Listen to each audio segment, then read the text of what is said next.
Rox D. Xebec already fought Imu-sama. In the latest chapter of the manga, we got to know more deeply the character of Rox D. Xebec, since the entire chapter was about him.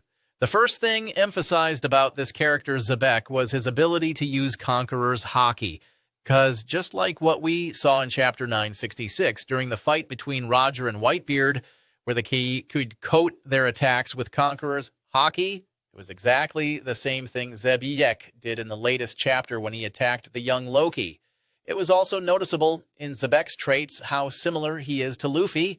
Just like Luffy, Xebec is carefree and doesn't care much about what's happening around him. Proof of this was his reaction to Loki when he attacked him. Since Loki already got a real wound from Xebec's attack, Xebec said that now Loki could follow his order to call his father, King Harald. If you notice, Luffy also has moments like that, being straightforward in thinking. Another example is when Xebec laid out his plan to King Harald, openly declaring what his goal was, which is also the same trait as Luffy, who's not secretive and always says he wants to become the Pirate King. Back to the attack of Rox on Loki, it was said that Xebec's swordsmanship ability is unique. Unlike other swordsmen who slash when attacking, Xebec's attacks using his sword were said to be impact-based, so we can compare this kind of attack to that of Roger and Shanks, since we already saw that this is also the kind of attack Roger and Shanks do with their weapons. I think the point why these three attack this way is because of their Haki. They prioritize attacking by coating with Conqueror's Haki rather than just depending on the weapon they have.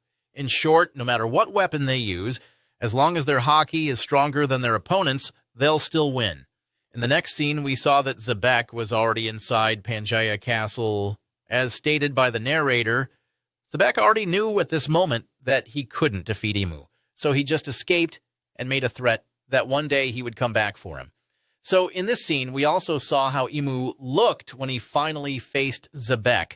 Imu was confident and showed no sign of fear on his face, meaning even though Oda described Xebec in this chapter as extremely strong or monster-like in power, Imu's level is still above his, and this is what's so intriguing in that panel, because just recently, in the latter part of the Egghead Island arc, where Imu, released the Haki of Joy Boy from 800 years ago, we saw Imu's face tremble in fear, meaning to defeat Imu, Luffy would need to reach that level of Haki in the future. He needs to upgrade his Haki to a level that's strong, similar to Joy Boy. As for Ganku, who we saw as Imu's servant, just like I said in our spoiler video, we already saw this same setup in Chapter 908, where Imu also had a servant come close to him. Based on Ganku's suit, we now get the idea that it's possibly the same outfit Imu is wearing today. The only difference is that he obviously has a crown. In the next scene, we then saw the meeting of Harald and Xebec. In this scene, this was where I got more impressed with Harald. Because imagine, guys, Oda already built up at this point that Xebec is a monster. He just even killed an admiral. And the fact that Harald could match Xebec in terms of Haki, it's really impressive. Add to that the moment where he jumped from the top of the red line, not even thinking if he'd survive the fall or not. Even Xebec himself was impressed with Harald. Actually, Oda already gave us a glimpse or hint of Harald's durability, because in the last chapter it was shown that Loki jumped down to the underworld and almost didn't get any scratches. In fact, Loki was just 1 day old when his mother threw him away and he survived. And who else would he have inherited that from if not his father? So it wouldn't be surprising if, in the coming chapters, it's revealed that King Harald was once one of the former emperors. It wouldn't be shocking at all if that happens, since if he can match Xebec in battle, surely he can also match anyone in the New World. Also, consider the list of characters who can split the skies using just their Haki. The only characters who can do that are emperors. As for the part about Xebec's bounty poster, which looks similar to Buggy's pose, we can't assume right away that just because their pose is similar, it means they're father and son. Many also PM'd me saying that the translation of Xebec in Vietnamese is Buggy, and now there's even a subtle hint in the anime that Buggy is supposedly the second son. We'll just make a separate video on this so we can focus better on the topic about Buggy. As for the formation of the strongest pirate crew by Xebec, it really makes sense that the purpose of this move is to defeat Imu-sama.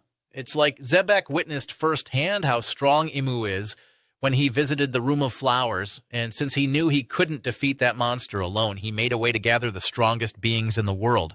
So this explains why Xebec was so obsessed with recruiting Harald. He needed Harald's strength and the power of the giants of Elbaf to topple the world government. And this explains why Imu's group is now in Elbaf. They know that the arrival of the one who will bring them down is nearing, the arrival of the new Joy Boy. And because of this, Imu doesn't want the strongest force in the world, the giants, to side with Joy Boy. He's doing everything to get the giants on his side so that the chances of the new Joy Boy, Luffy, defeating him would go down. Anyway, that's our analysis for the latest manga chapter, chapter 1155. If you liked this topic today, don't forget to hit that like button because your like is a huge help to the channel. So that's it. Peace.